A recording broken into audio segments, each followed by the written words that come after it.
হয়তো সামনে যাবে অথবা মৃত্যুবরণ করবে, এর বাইরে কোনো রাস্তা নাই। যদি আমরা জেলে যাই, তোমরা যারা থাকবে তারা আন্দোলন করবে। এখানে যারা আছে তারা যদি জেলে যাও, যারা থাকবে তারা আন্দোলন করবে।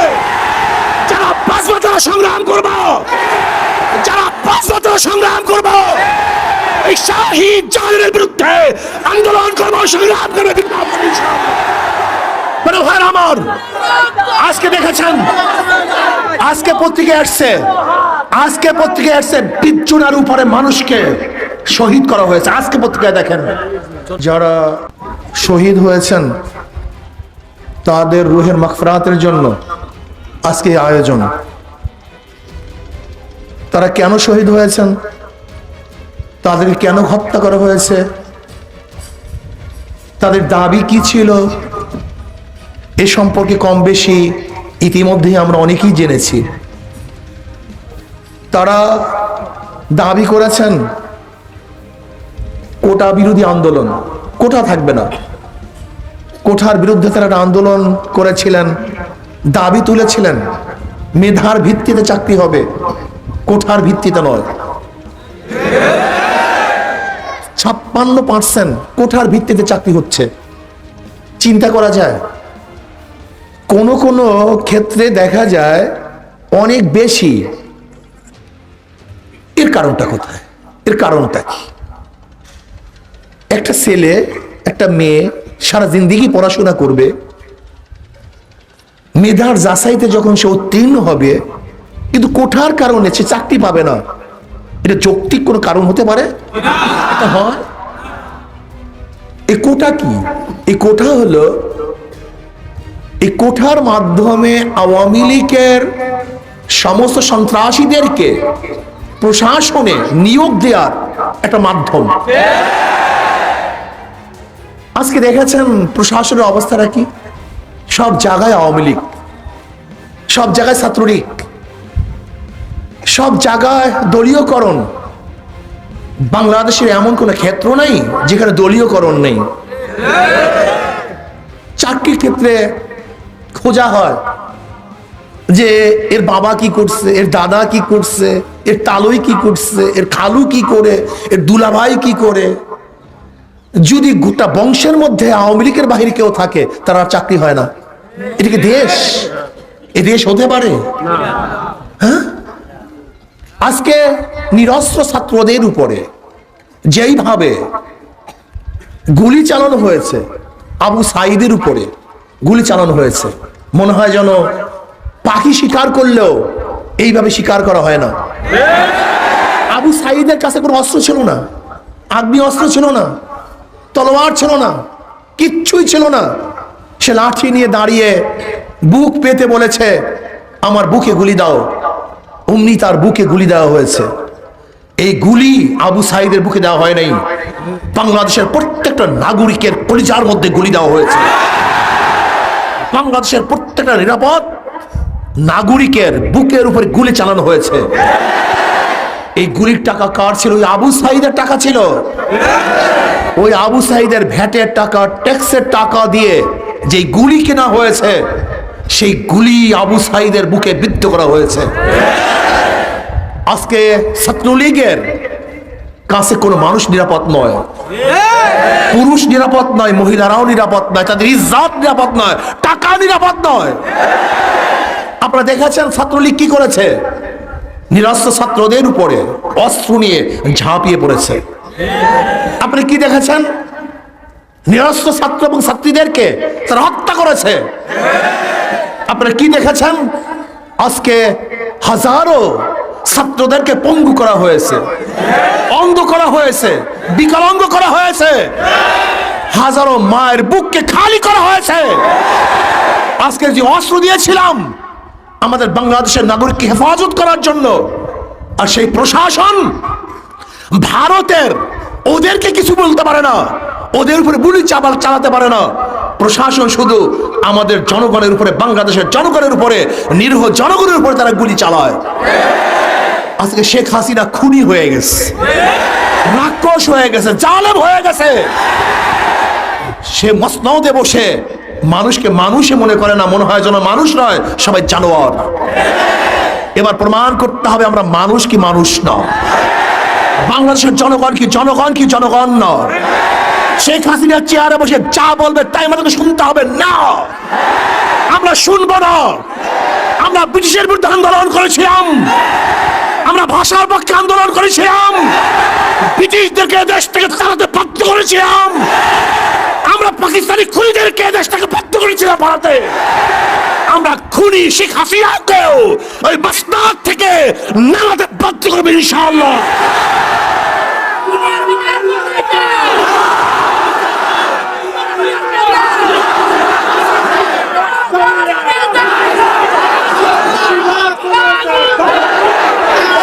এখন আর আন্দোলন কোন এক গোষ্ঠীর কাছে সীমাবদ্ধ নয়, এই আন্দোলন গোটা বাংলাদেশের জনগণের আন্দোলন, এই আন্দোলন গোটা মাজলুমদের আন্দোলন, এই আন্দোলন জালেমদের বিরুদ্ধে মাজলুমদের রক্ষার আন্দোলন, এই আন্দোলন শাহী ওই সমস্ত জালেমদের শাহী মাস্তাদকে ভেঙে চুরে মাজলুমদের পক্ষে শাসক নির্বাচন করার আন্দোলন।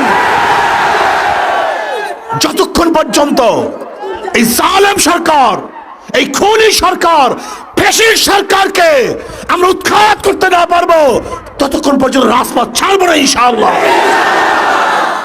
ভাইরা আমার, আমরা এমন পর্যায়ে পৌঁছে গেছি, এমন জায়গায় চলে গেছি, ব্যাক করার কোনো সুযোগ নেই, পিছনে যাওয়ার কোনো সুযোগ নেই।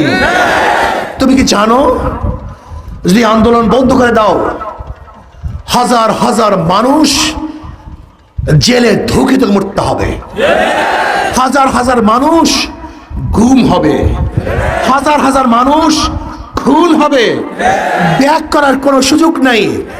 যেরকম তারেক বিন জিয়াদ রহমতুল্লাহ আলাইহি স্পেনে যাওয়ার পরে নৌকাগুলি জ্বালিয়ে দিয়ে বলেছিলেন, হয়তো বিজয় অর্জন করো, শত্রু মোকাবেলা করো, অথবা কাপুরুষের মতো ওই নদীতে ঝাঁপ দিয়ে মরতে পারো, এছাড়া দ্বিতীয় কোনো পথ নাই। হয়তো শত্রুর মোকাবেলা যুদ্ধ করবে, অথবা কাপুরুষের মতো নদীতে ঝাঁপ দিয়ে আত্মহত্যা করবে। ঠিক আজকে আমাদের সামনে যুদ্ধ ব্যতীত, সামনে অগ্রসর হওয়া ব্যতীত, মোকাবেলা ব্যতীত, বিজয় ব্যতীত দ্বিতীয় কোনো পথ নাই। হয়তো বিজয় হবে, অথবা বঙ্গোপসাগরে ঝাঁপ দিয়ে মারা যাবে।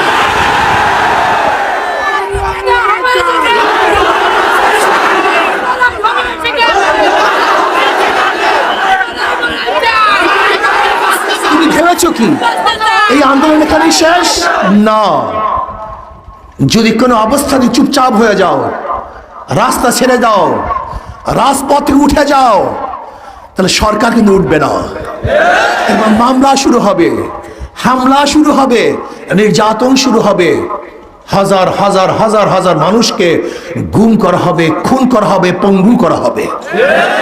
সেই সময় আসতেছে ডু ডাই, ডু ডাই, হয়তো সামনে যাবে অথবা মৃত্যুবরণ করবে, এর বাইরে কোনো রাস্তা নাই।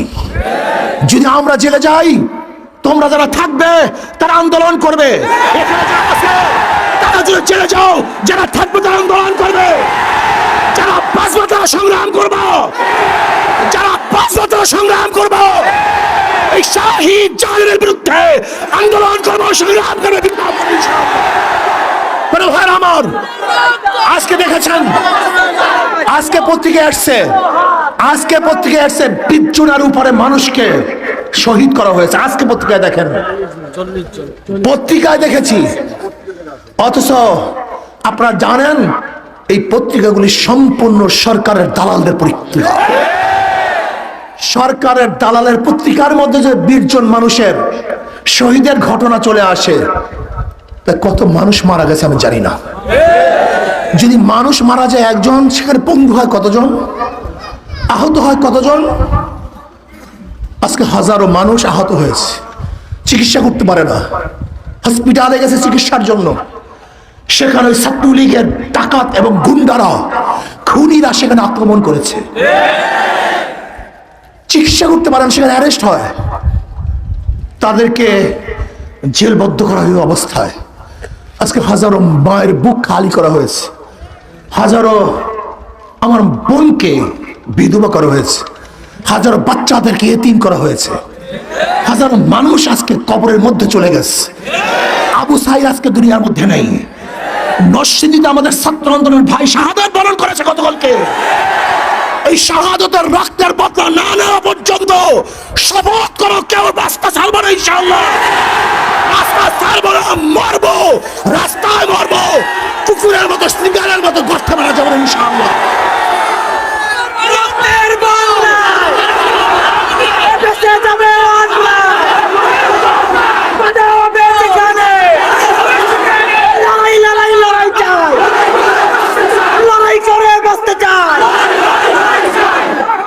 ভাইরা আমার, গতকালকে নরসিংদীতে আমার ভাই শাহাদাত বরণ করেছে।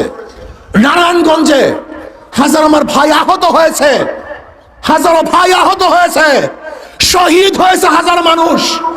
না, এই জালেম শাহীর মাসনাদকে তসনাস করার আগ পর্যন্ত, এই ভারতের দালাল সরকারকে গদি থেকে নামানোর আগ পর্যন্ত, এই মুদির দালালকে, মুদির গোলামকে মাসনাদ থেকে নামানোর আগ পর্যন্ত রাস্তা ছাড়বো না, রাস্তা ছাড়বো না, রাস্তায় থাকবো ইনশাআল্লাহ।